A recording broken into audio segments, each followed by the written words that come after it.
tous, nous vous bénissons dans le nom de notre Seigneur Jésus-Christ.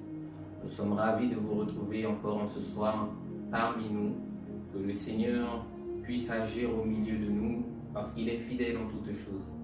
Nous vous invitons à prendre part à ce temps, à ce moment de prière afin de remettre ce moment entre les mains du Seigneur, afin que vraiment il puisse prendre toute la place parce que oui, bien-aimé, l'honneur, la révérence, la gloire, la louange lui appartiennent. Inclinez-vous tête avec moi. Amen. Éternel, notre Dieu, notre roi, nous te bénissons dans le nom de Jésus-Christ. Et nous te disons merci, Seigneur Dieu, pour l'opportunité que tu nous donnes encore en ce soir, Seigneur mon Dieu, de nous réunir autour de ta sainte parole. Que tu puisses nous envahir, Seigneur mon Dieu, de ta présence, par ton esprit, Seigneur mon Dieu, que tu puisses encore, Seigneur mon Dieu, convaincre nos cœurs de péché, de jugement, de justice, que tu puisses nous interpeller, Seigneur mon Dieu, parce que ta parole, éternelle Dieu des armées, est vivante et elle ne tombe pas à terre, Seigneur mon Dieu, mais elle revient à toi, Seigneur mon Dieu, avec l'effet, Seigneur mon Dieu, que tu lui as commandé, Seigneur. En ce soir, Seigneur mon Dieu, c'est pour la louange de ton nom que nous sommes réunis en ce soir. Nous t'invitons, Seigneur mon Dieu, à prendre place. Que vraiment, Seigneur, en ce soir, tu puisses déverser, Seigneur Dieu, les eaux de ta parole au milieu de nous et que tu puisses ouvrir nos cœurs, ouvrir notre entendement, ouvrir notre compréhension, Seigneur mon Dieu, afin que rien, Seigneur mon Dieu, de ce que tu nous partageras ne puisse, Seigneur mon Dieu, être donné en vain. C'est dans le nom de Jésus que nous te prions et que nous te disons merci, Père. Sois le bienvenu au milieu de nous. Et par ton esprit, Seigneur, guide-nous dans le nom de Jésus. Amen. Bien-aimés, nous avons vu lors de notre dernière prédication le thème de la tentation. Nous avons commencé, bien-aimés, avec la tentation d'Adam et d'Ève dans le jardin d'Éden.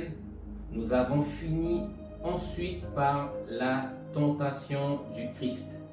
Et au travers de la tentation du Christ, le Christ lui-même nous montre l'exemple pour te dire qu'il est possible que tu puisses tenir ta position. Il est possible que tu puisses tenir ferme dans ses voies. Il est possible que tu puisses faire face aux attaques de l'ennemi. Oui, bien-aimé, il est possible que tu puisses résister au diable. Et au travers, bien-aimé, de cette première prédication, nous allons poursuivre en ce soir en vous schématisant avec le plus d'explications possible la vie du croyant avec Dieu, la vie du croyant face aux attaques de l'ennemi dans la tentation. Donc, bien-aimés, en ce soir, nous allons nous appuyer sur la diaporama qui se trouvera juste derrière moi. Donc, nous allons commencer. Amen. Donc ici, bien-aimé, ce que tu vois là, c'est toi, c'est moi. Ça peut être un homme, ça peut être une femme, peu importe. C'est juste le croyant, celui qui marche dans la sanctification, celui qui marche dans la voie de Dieu, afin de glorifier son Saint. Donc, le croyant, bien-aimé, tu dois savoir que c'est une personne qui a besoin de Dieu. C'est une personne qui ne vit que par la foi. C'est une personne qui, peu importe ce qu'elle éprouvera dans sa chair, continuera à avancer, continuera à persévérer, tout simplement parce qu'elle a foi en son Dieu. Nous allons poursuivre. Ici, bien-aimés, nous avons le croyant, nous avons Dieu, et tout en bas, nous avons le diable. Donc, ce sont les personnes, bien-aimées, que nous rencontrons dans notre vie de tous les jours. Des personnes qui prennent part à notre vie, que ce soit en bien, que ce soit en mal. Et tu dois te dire, bien-aimé, que le Dieu que tu loues, le Dieu que tu sers, le Dieu que tu adores, il est puissant et il est matin, midi et soir prêt à te défendre face aux attaques de l'ennemi de Satan. Nous allons continuer. Donc ici, bien-aimé, ce que tu vois, c'est la relation de Dieu avec le croyant. La Bible te dit que le Seigneur t'aime. Et au travers de la Bible, nous avons de nombreux exemples qui nous montrent l'amour infiniment grand du Seigneur. Aujourd'hui, bien-aimé, tu dois savoir que tu as été créé avec l'image la plus glorieuse qui soit dans le ciel. Tu as été créé à l'image de Dieu. Et c'est quelque chose que beaucoup d'entre nous oublions. Tu n'as pas été créé à l'image d'un ange. Tu n'as pas été créé à l'image d'un chérubin. Tu n'as pas été créé à l'image d'un animal, mais tu as été créé à l'image de Dieu. Nous allons continuer, bien-aimés, pour voir l'amour que le Seigneur nous porte. Et je vous invite dans le livre d'Ézéchiel au chapitre 18, à partir du verset 32. Il est écrit, « Car je ne désire pas la mort de celui qui meurt, dit le Seigneur. Convertissez-vous donc et vivez. » Ça, c'est le plan du Seigneur pour toi. Que tu sois incrédule, que tu sois insensé, c'est le plan du Seigneur pour toi. Que la grâce puisse un jour se manifester dans ta vie, que la grâce puisse te toucher et te convaincre que là où tu es en ce moment, tu es sur une mauvaise voie. Mais que tu puisses sortir de ce chemin qui t'emmène directement à la mort afin de revenir au Seigneur qui t'appelle à la vie. Nous continuons dans le livre de 1 Timothée. 1 Timothée à partir du chapitre 2. Nous prenons la lecture au verset 4. La Bible nous dit au verset 4, « Dieu veut que tous les hommes soient sauvés et parviennent à la connaissance de la vérité. » Et oui, bien-aimés, c'est le plan parfait de Dieu. Le Seigneur désire, le Seigneur veut que tous les hommes, que toute l'humanité soit sauvée et parvienne à la connaissance de sa parole. Cette parole bien-aimée qui te régénère, qui te fortifie et qui t'affranchit. Cette parole que beaucoup méprisent, mais qui est source de salut pour tous ceux qui s'en emparent. Parce que oui, bien-aimés, nous avons besoin de cette parole, parce que cette parole, c'est le guide du chrétien ici-bas dans ce monde de ténèbres. Et c'est ce que le Seigneur fait pour toi et pour moi. Et la Bible nous dit même qu'il n'a pas hésité à livrer Jésus-Christ à la croix parce qu'il a tant aimé le monde. Il n'a pas hésité une seconde pour toi et pour moi d'envoyer Christ à la croix afin qu'un jour tu puisses être sauvé. Amen. Donc nous allons voir pas mal de versets dans ce temps de projection, mais c'est afin que vous puissiez comprendre la grandeur de Dieu et que vous puissiez également comprendre l'œuvre à laquelle l'ennemi s'attache. Amen. Donc nous venons de voir l'amour de Dieu envers l'homme. Nous allons voir maintenant le plan du diable face aux croyants. Donc ici, le diable bien-aimé, il est le croyant. Mais pour ainsi dire, le diable est tous les hommes. Tous. Tout simplement pourquoi? Parce que le diable lui-même a déjà été jugé. Il a déjà été jugé, bien-aimé. Et toi, aujourd'hui, malgré le fait que tu sois un pécheur, tu as toujours droit à la grâce. Tu as toujours l'opportunité de revenir au Seigneur afin de réformer toute ta vie. Ce qu'aujourd'hui le diable ne peut plus faire. Et le diable te hait tout simplement pourquoi? Parce qu'il voit l'amour que Dieu te porte. Bien-aimé, le diable aujourd'hui ne doit pas être pris à la légère. Le diable ne doit pas être vu comme un ami, comme beaucoup de personnes le font. La Bible nous dit au travers de la parole que nous avons pour père le diable lorsque nous ne marchons pas avec le Seigneur. Et la Bible nous dit que nul ne peut servir deux maîtres. Parce qu'un jour, il arrivera que tu puisses être confronté face à un choix, que tu puisses faire une décision, que tu puisses prendre une décision, choisir le Seigneur ou choisir le diable. La Bible nous dit concernant le diable, je vous invite dans le livre d'Apocalypse 12. Apocalypse 12, à partir du verset 12. Il est écrit: malheur à la terre et à la mer, car le diable est descendu vers nous, animé d'une grande colère, sachant qu'il a peu de temps. Amen. La Bible nous dit que l'enfer n'a pas été créé pour toi et pour moi.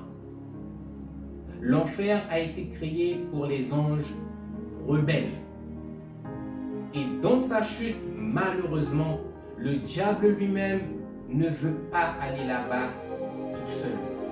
Alors aujourd'hui, son plan, c'est de pervertir, c'est de détourner, c'est de condamner nombre d'hommes, nombre d'âmes, afin que nous puissions aller brûler en enfer avec lui. Le diable te hait. Le diable ne t'aime pas. Peu importe la manière dont tu l'invoques, peu importe la manière dont il te bénit, peu importe les richesses qu'il te donne, comme il a voulu les donner à notre Seigneur Jésus-Christ dans le désert. Le diable te hait et tout ce qu'il fait ici-bas, c'est pour te perdre. C'est quelque chose que tu ne dois pas oublier. Le diable n'est pas ton ami, il est là pour te perdre. Nous continuons au travers de la diaporama. Ici, bien aimé, encore une fois, le croyant. Et ce que vous voyez au milieu là, ça symbolise ta marche chrétienne avec le Seigneur. Ta marche chrétienne où chaque jour tu renonces à toi-même, où tu te charges de ta croix et où tu avances avec toutes les difficultés de la vie, avec tous les combats que tu mènes jour après jour, avec toute la souffrance de ton cœur, mais tu avances sur ce chemin et tu te confies en ton Dieu. Parce que tu sais qu'à un moment donné, oui, le Seigneur lui-même pourvoira, le Seigneur te défendra, le Seigneur agira dans ta vie. Mais bien aimé, ce schéma ne s'arrête pas là. Tout simplement parce que dans ta vie chrétienne, bien aimé, il y a des difficultés que tu vas rencontrer. Mais cette marche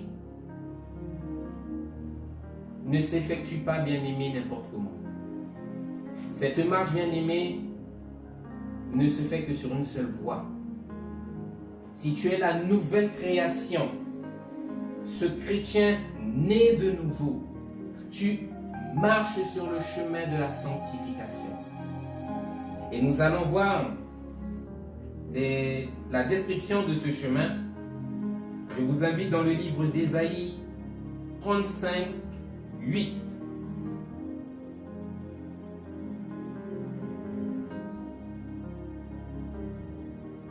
Ésaïe 35, verset 8.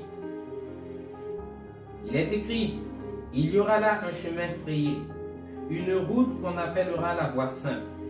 Nul impur n'y passera, elle sera pour eux seuls, ceux qui la suivront, même les insensés ne pourront s'égarer. » Je vous invite tout de suite, bien-aimés, dans le livre de Matthieu, où nous allons voir encore une parole qui parle de ce chemin. Matthieu chapitre 7, à partir du verset 13. La Bible te dit, entrez par la porte étroite, car large est la porte, spacieux le chemin qui mène à la perdition, et il y en a beaucoup qui entrent par là. Mais étroite est la porte, resserré le chemin qui mène à la vie, et il y en a peu qui les trouvent. Amen. La Bible te dit qu'aujourd'hui, nombreux sont ceux qui sont sur le chemin qui mène à la perdition. Et peu sont ceux qui trouvent le chemin que le Seigneur a frayé. La voie sainte sur laquelle tu ne pourras t'égarer et où aucune bête féroce ne viendra t'attaquer. La Bible dit aucune. Même les insensés ne se perdront pas sur ce chemin.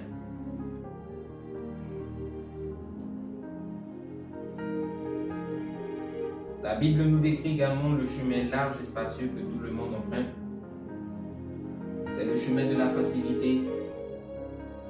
C'est le chemin du moi-je. C'est le chemin de l'ignorance. C'est le chemin de la perdition. Et la Bible dit, nombreux sont ceux qui vont sur cette voie. Nombreux sont ceux qui, aveuglés par leurs désirs charnels, s'engouffrent sur cette voie. Mais la Bible te dit, peu trouvent le chemin étroit, resserré. Ce sont ceux qui marcheront dans le renoncement de soi. Ce sont ceux qui, jour après jour, crucifieront leur chair afin de ne pas marcher sous l'influence de l'ennemi. Parce que lorsque tu agis par la chair, bien-aimé, tu agis à la gloire de l'ennemi. En tant que croyant, en tant qu'enfant de Dieu, c'est ton esprit que tu dois adorer le Seigneur. C'est ton esprit qu'à chaque instant de ta vie, tu dois vivre, penser, afin d'honorer ton Dieu. Quel que soit ce que tu fais. Nous continuons, bien-aimés. Et ici, nous voyons sur la marche chrétienne qu'à un moment donné, le croyant lui-même sera un jour ou l'autre confronté à l'épreuve ou confronté à la tentation. L'épreuve, bien-aimée, comme vous pouvez le remarquer, a été placée en haut tout simplement. Pourquoi? Parce que c'est le Seigneur qui t'éprouve, c'est Dieu qui t'éprouve. Et la Bible nous dit, nous allons le voir, bien-aimés, mais tout de suite, nous voyons qu'il est écrit que Dieu, dans la vie du croyant, permet la tentation, il éprouve la foi, il contrôle la tentation et il aide le croyant à triompher dans la tentation. Et ce sont deux choses différentes. Le Seigneur lui-même ne tente personne parce qu'il n'est lui-même tenté d'aucune sorte, nous dit la Bible. Mais le Seigneur lui-même éprouvera le croyant.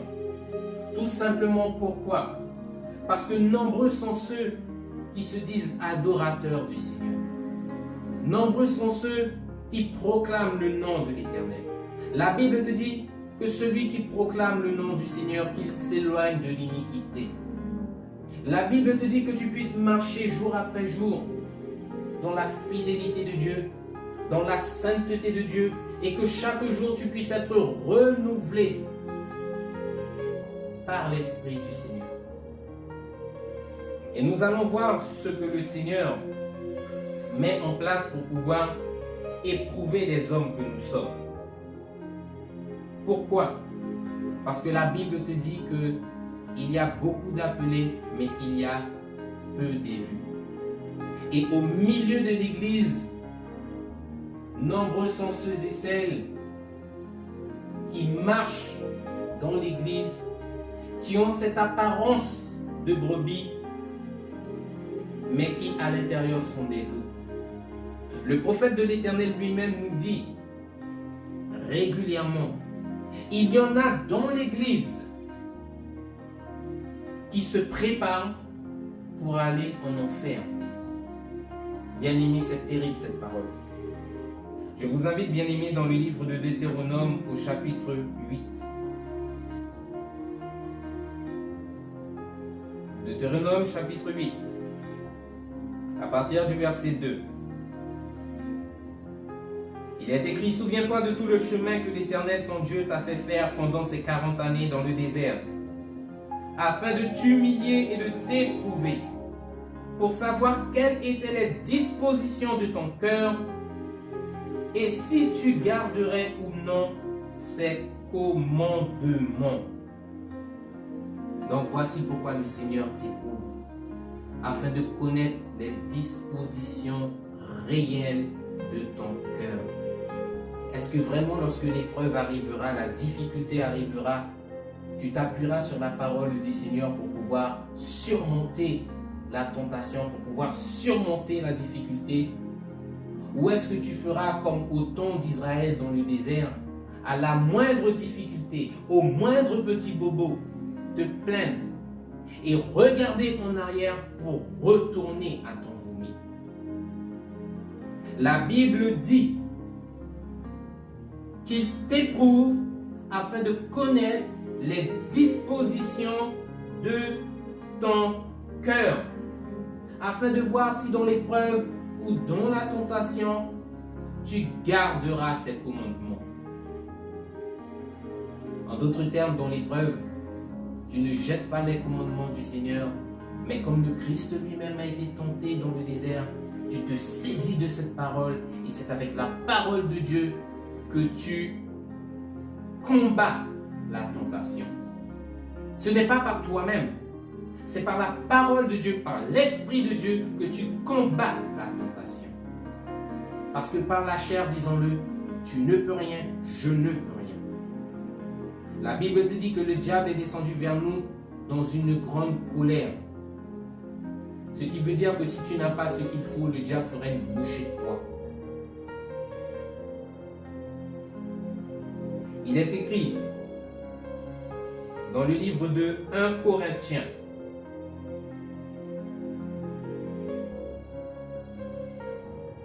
« 1 Corinthiens 10, à partir du verset 13.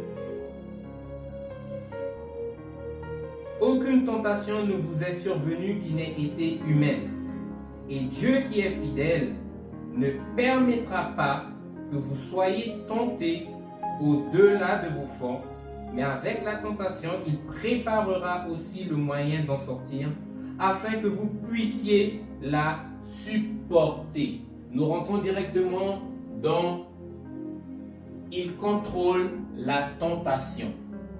En d'autres termes, lorsque nous lisons l'exemple du serviteur de l'Éternel, Job, la Bible nous dit que c'était un serviteur droit, intègre et juste, qui vivait sa vie dans la crainte de Dieu. Et la Bible dit que Satan lui-même a vu ce croyant et la manière dont il pratiquait sa foi, la manière dont il vivait dans la crainte, la manière dont il se préservait chaque jour afin de ne pas blesser son Seigneur. La Bible nous dit qu'il a été devant le trône afin de réclamer au Père de pouvoir attenter à sa vie. Parce qu'il est sûr que s'il attentait à sa vie, il pourrait se détourner du Seigneur. Et pour ceux qui connaissent l'histoire de Job, la Bible nous dit que le diable l'a maltraité, mais que le Seigneur a donné une recommandation au diable.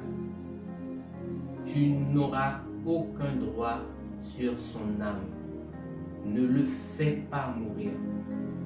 Fais de lui ce que tu veux, mais tu ne le toucheras pas.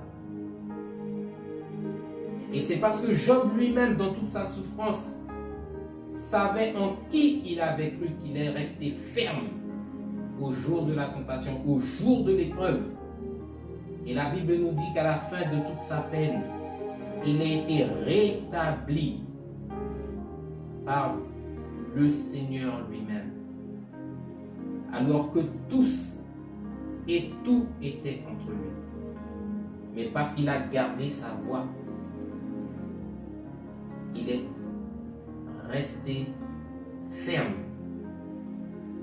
humble, digne en tant que serviteur de Dieu. Amen. Et la Bible nous dit que dans la tentation, bien-aimés, c'est quelque chose que les chrétiens oublient souvent. Bien-aimés, il ne faut pas oublier ton rang, il ne faut pas oublier ton standard, il ne faut pas oublier que tu es un enfant de Dieu. Et si tu es un enfant de Dieu, tu marches avec la puissance de Dieu en toi. Tu n'es pas faible, mais tu es fort.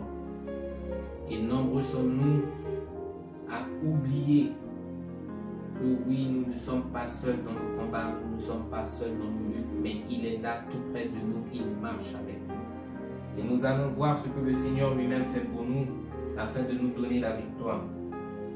Amen. Je vous invite dans le livre de Luc. Luc au chapitre 10, à partir du verset 19. La Bible nous dit: voici, je vous ai donné le pouvoir de marcher sur les serpents et sur les scorpions et sur toute la puissance de l'ennemi. Et rien ne pourra vous nuire.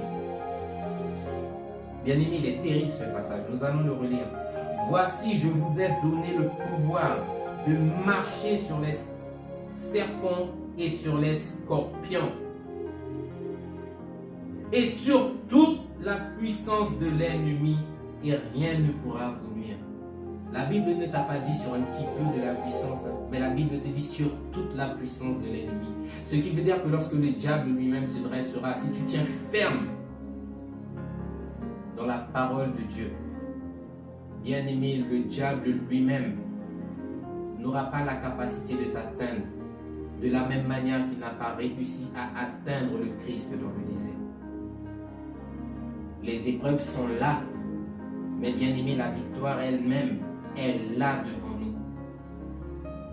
Il faut que nous puissions saisir les opportunités qui nous sont données au travers de la tentation de ressortir de ces épreuves plus forts, plus grands, victorieux, afin que nous puissions montrer à l'ennemi qu'il y a au fond de nous cette force, qu'il y a au fond de nous la puissance du Seigneur.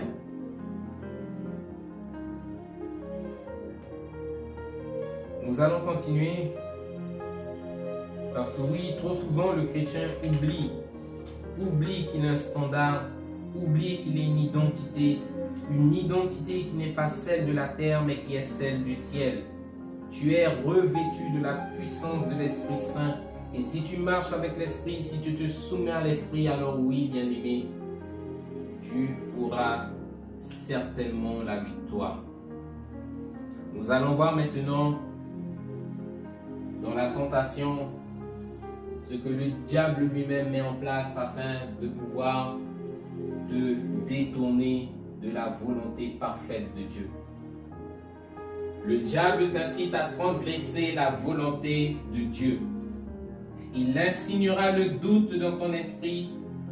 Et le diable est un parfait menteur parce que pour arriver à ses fins, la Bible nous dit qu'il se déguise en ange de lumière. Ce qui veut dire, bien aimé, que le diable ne prendra jamais, au grand jamais, cette apparence horrible que le monde essaie de lui donner. Mais le diable, ça peut être ton voisin. Le diable, ça peut être une fille dehors. Le diable, ça peut être tout ce qui t'entraînera demain matin à te détourner du Dieu et à pécher devant le Seigneur.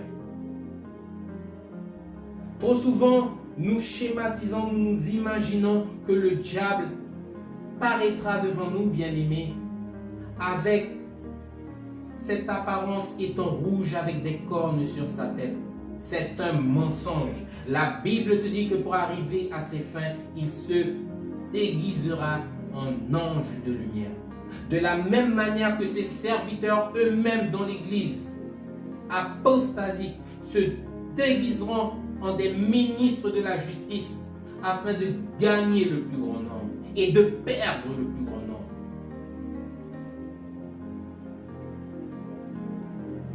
Ça, c'est le plan du diable.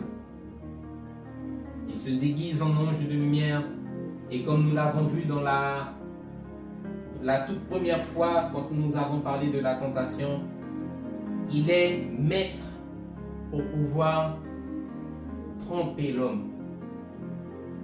Nous avons vu la tentation dans le jardin d'Éden, là où Dieu lui-même a donné ce commandement. Vous ne mangerez pas de fruits de l'arbre de la connaissance du bien et du mal. Et la voix du diable s'est élevée au milieu du jardin en insinuant le doute dans la pensée de l'homme. Dieu a-t-il réellement dit que vous ne mangerez pas? La Bible nous dit qu'au travers de la tentation du Christ dans le désert, le Christ lui-même, le Christ roi, le Christ le Seigneur, le Christ le Messie, a lui-même été tenté. Et le Christ lui-même savait qui il était. Le Christ n'est pas arrivé dans une auberge, dans une crèche, vivant sa vie comme toi et moi, sans but. Non, il savait pourquoi il était né sur cette terre. Il savait la mission qu'il devait accomplir pour te sauver, toi et moi, hommes pécheurs que nous sommes, de la condamnation et de la colère à venir. Mais dans la tentation du Christ, nous voyons bien à 3 reprises le diable tenter le Christ. Si tu es le Fils de Dieu, si réellement tu es le Fils de Dieu, ordonne que ces pierres deviennent du pain. Si tu es réellement le Fils de Dieu, je te donnerai tous les royaumes de la terre avec leur gloire si tu te prosternes devant moi. Si réellement tu es le Fils de Dieu, jette-toi d'en haut ici-bas afin que les anges te portent sur leurs mains comme il est écrit, dit la Bible. Le Christ avait le pouvoir de faire toutes ces choses, mais il ne s'est pas laissé détourner, bien-aimé, de son objectif. Et toi, en tant que chrétien, lorsque la tentation vient, la tentation est là pour te faire te détourner de la volonté parfaite de Dieu.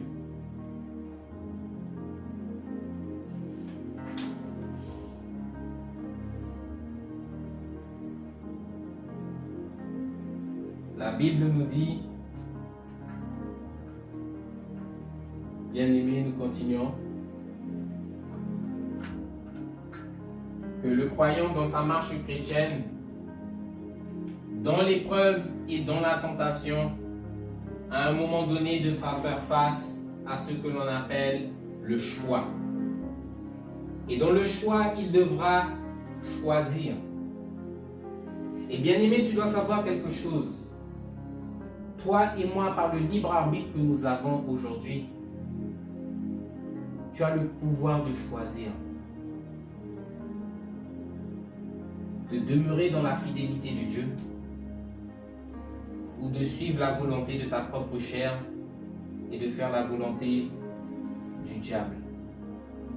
Mais le choix, bien-aimé, arrive après que l'épreuve et la tentation soient survenues. Pas avant. Toujours après.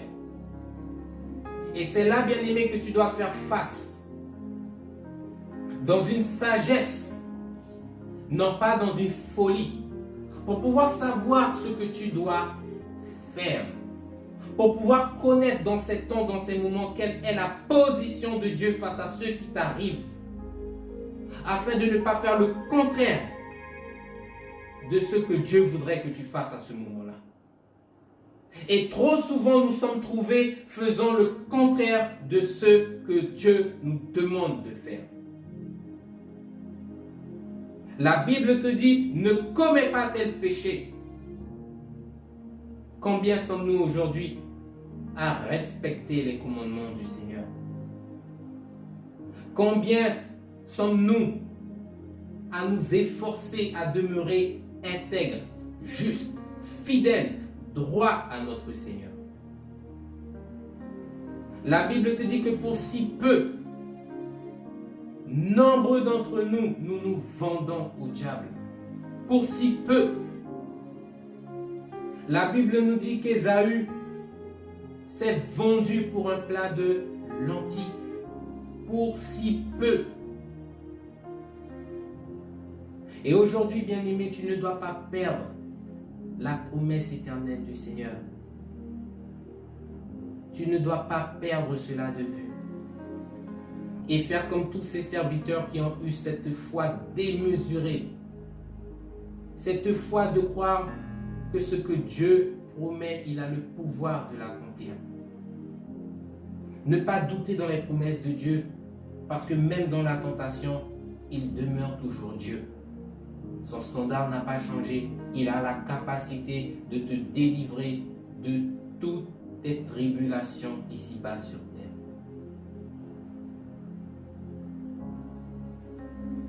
Dans la puissance du choix, bien-aimé,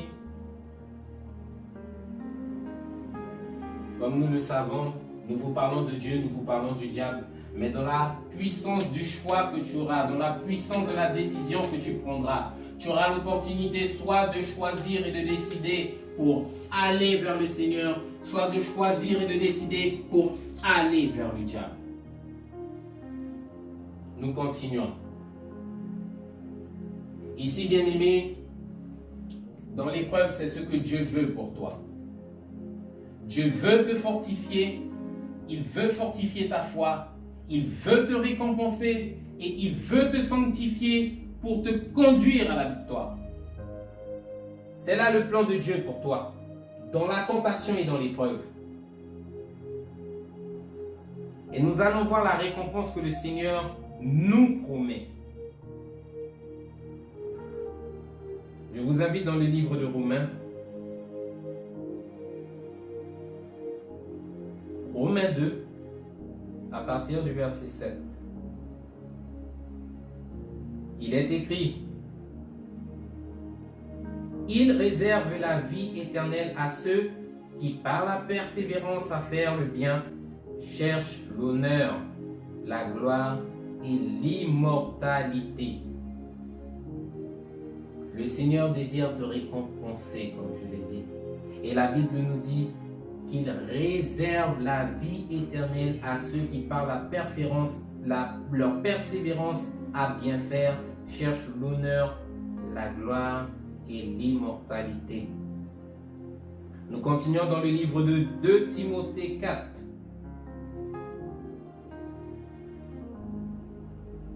2 Timothée 4 à partir du verset 8.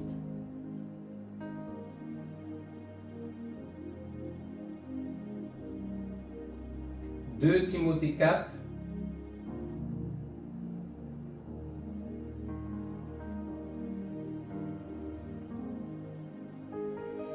verset 8.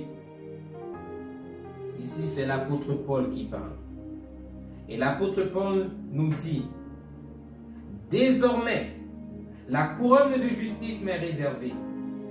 Le Seigneur, le juste juge, me la donnera dans ce jour-là, et non seulement à moi, mais à tous ceux qui ont aimé son avènement. » Nous reprenons, comme le passage que nous avons lu dans le livre de Romains 2 au verset 7, où il est écrit, « Par leur persévérance à bien faire, le Seigneur leur réserve la vie éternelle. » Dans le livre de 2 Timothée 4 au verset 8, il est écrit, « Désormais la couronne de justice m'est réservée. » En d'autres termes, tu as beaucoup plus de chances d'être gagnant en suivant Dieu, quel que soit ce qui t'attend sur le chemin, que de suivre le diable. La Bible te dit, pour les souffrances par lesquelles tu passeras, la vie éternelle et la couronne de vie te seront réservées dans le ciel, à une condition que tu puisses tenir ferme jusqu'au bout. La Bible dit par leur persévérance à bien faire. Ça veut dire que même dans la tentation, bien-aimés, ils ne chuteront pas, ils ne se lamenteront pas pour pouvoir faire ce qui est mal devant la face de Dieu. Non, bien-aimé, tu es un serviteur de Dieu et c'est jusqu'au bout que tu porteras la bannière de Jésus-Christ de Nazareth. C'est jusqu'au bout que tu défendras le standard du royaume. Tu ne devras pas fléchir une seule seconde, te dit la Bible. Nous poursuivons. Ça, bien-aimé, c'est ce que le diable désire, c'est ce que Dieu désire faire avec toi. Dieu veut te fortifier la foi, il veut te récompenser et il veut te sanctifier afin de te donner l'héritage avec tous les sanctifiés. C'est ce que nous dit la Bible, que tous les sanctifiés auront part à l'héritage. Nous continuons avec le diable. Le diable lui-même, Satan, son objectif, comme d'habitude, n'a pas changé. C'est de te détourner de Dieu. C'est de prendre l'avantage sur toi afin de te dévorer.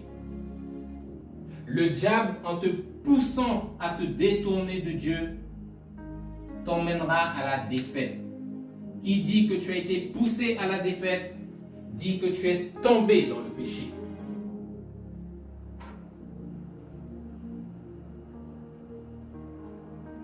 Il est écrit dans le livre de 2 Corinthiens 2.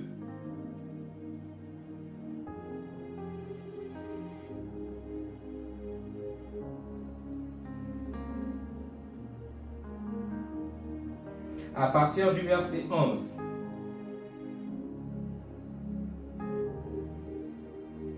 Ne laissez pas à Satan l'avantage sur vous, car nous n'ignorons pas ses desseins.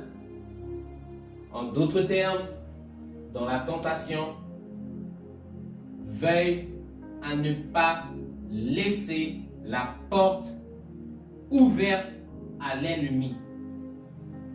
Pourquoi? Parce que la Bible te dit que le péché est couché à ta porte.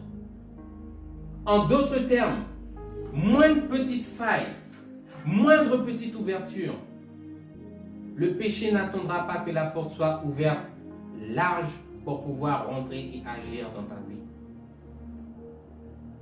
Le diable, à partir du moment que tu lui donnes ne serait-ce qu'un petit bout, c'est suffisant pour qu'il puisse saisir l'opportunité afin de te perdre. C'est suffisant, bien-aimé. Nous devons faire en sorte à toujours garder cette porte verrouiller. À faire en sorte que le Seigneur, lorsqu'il vienne dans nos vies, puisse être cette main qui ferme la porte, afin que cette porte ne puisse plus s'ouvrir. La Bible dit que le Seigneur a l'autorité pour ouvrir les portes et personne ne les fermera. Et il a l'autorité pour fermer les portes et personne n'ouvrira. Il n'y a que le Seigneur, bien-aimé, que tu dois mettre en avant dans ta vie. La Bible te dit que lorsque tu marches avec lui, dans l'épreuve, c'est quelque chose de merveilleux, de fantastique. La Bible te dit que dans l'épreuve, bien-aimé, ce n'est pas toi qui combattras, mais c'est Dieu qui combattra pour toi. Et afin de faire éclater sa gloire, lorsqu'il combattra pour toi, tout ce qu'il te demandera, c'est de garder le silence. Ce n'est pas moi qui le dis, c'est la Bible qui le dit. Garde le silence, reste en paix. Moi, l'Éternel, je combats pour toi.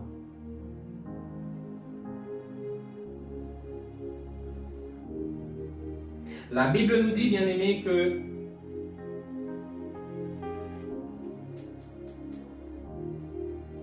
le péché, le salaire du péché, c'est la mort.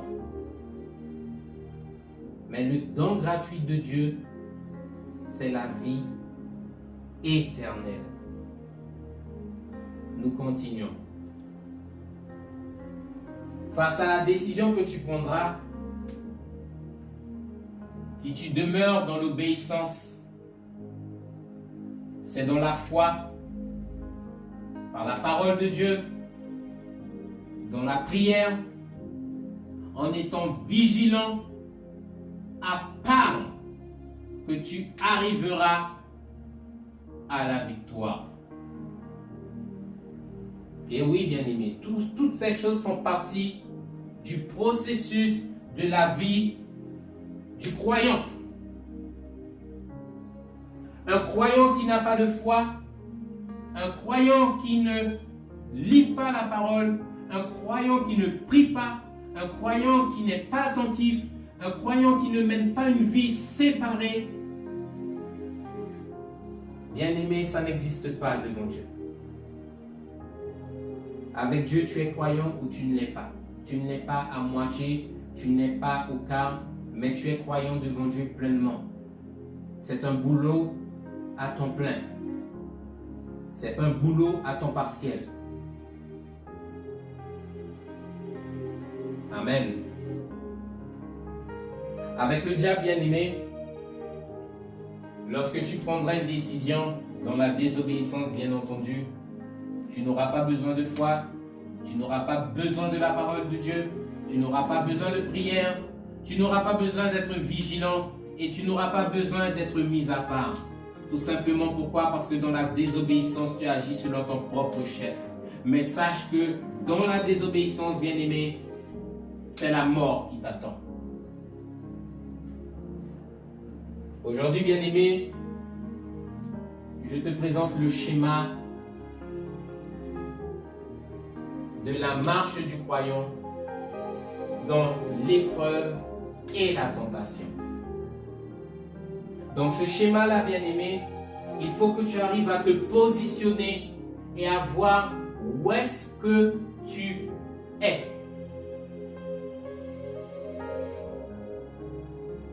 Où est-ce que tu te trouves dans ce schéma-là? Est-ce que lorsque l'épreuve arrive, tu arrives à demeurer dans l'obéissance pour aller vers la victoire, en gardant toujours en vue la vie éternelle? Ou est-ce que dans ta marche, tu faiblis et tu faiblis, donnant à Satan l'avantage sur toi pour aller à la mort? Bien-aimés, c'est la seconde partie de ce message que j'ai voulu voir avec vous. C'est un peu différent, nous le savons, mais bien-aimés, par moments, nous avons besoin de vous expliquer les choses afin que vous puissiez comprendre. J'espère que vous avez bien reçu, que vous avez bien compris, mais C'est à cela que vous et moi, nous sommes appelés à faire le bon choix et à prendre les bonnes décisions. Je vous bénis dans le nom de notre Seigneur et je remets ce temps entre les mains du Seigneur avant que nous puissions nous quitter au nom de Jésus. Éternel notre Dieu, notre roi, par-dessus tout, Seigneur, tu nous aimes. Et nous te disons merci, Seigneur mon Dieu, parce qu'encore en ce soir, Seigneur, tu nous montres la voie, tu nous montres le chemin. Tu nous montres, Seigneur mon Dieu, là où, Seigneur mon Dieu, dans nos difficultés, Seigneur, nous devons nous appuyer sur toi, Seigneur mon Dieu, le roc, le rocher de notre salut. Aide-nous, Seigneur, là où tant de fois nous nous sommes appuyés, Seigneur mon Dieu, sur une fondation de sable. Là où, Seigneur mon Dieu, tant de fois nous avons été vaincus, Seigneur mon Dieu. Père, nous te demandons ce soir pardon. Pardon, Seigneur, parce que tu ouvres nos yeux, Seigneur mon Dieu, afin que nous puissions comprendre, Seigneur mon Dieu, que oui, Père, le diable se met debout, Seigneur mon Dieu, afin de nous ravir le prix de notre course. Mais en ce soir, Seigneur, nous crions à toi, parce que c'en est assez, Seigneur mon Dieu, de donner ce que tu nous accordes, Seigneur, chaque fois à l'ennemi. Aide-nous, Seigneur mon Dieu, à être ces chrétiens saints, ces chrétiens fervents, ces chrétiens, Seigneur mon Dieu, qui tiendront ferme, Seigneur mon Dieu, dans tes voies, Seigneur mon Dieu, face à la tentation de l'ennemi. Et que tu puisses nous fortifier, Seigneur mon Dieu, afin que nous puissions, par ton esprit, tenir ferme après avoir tout surmonté. Seigneur, nous avons besoin de toi parce que chaque jour, Seigneur mon Dieu, c'est sur le champ de bataille, Seigneur mon Dieu, que nous sommes. Mais aide-nous à faire les bons choix, Seigneur mon Dieu, à prendre les bonnes décisions afin que tout de nous puisse te glorifier, Père éternel. Seigneur, je m'en remets à toi. Que tu puisses bénir ton peuple en ce soir, Seigneur, et par ta grâce, que tu puisses nous apporter à chacun en ce soir conseil, discernement, dans le nom puissant de Jésus. Aide-nous, nous te supplions, à ne pas demeurer, Seigneur mon Dieu, dans la condition dans laquelle nous sommes, Seigneur, mais à relever la tête, Seigneur, parce que oui, tu as payé à la croix pour nous, Seigneur. Non pas afin que nous puissions finir, Seigneur mon Dieu, comme le diable, lui, le veut, mais comme toi, Seigneur mon Dieu, tu désires que nous puissions être victorieux éternellement auprès de toi, dans le nom de Jésus. Amen. Soyez bénis, peuple de Dieu. Nous nous retrouverons très bientôt au nom de notre Seigneur Jésus.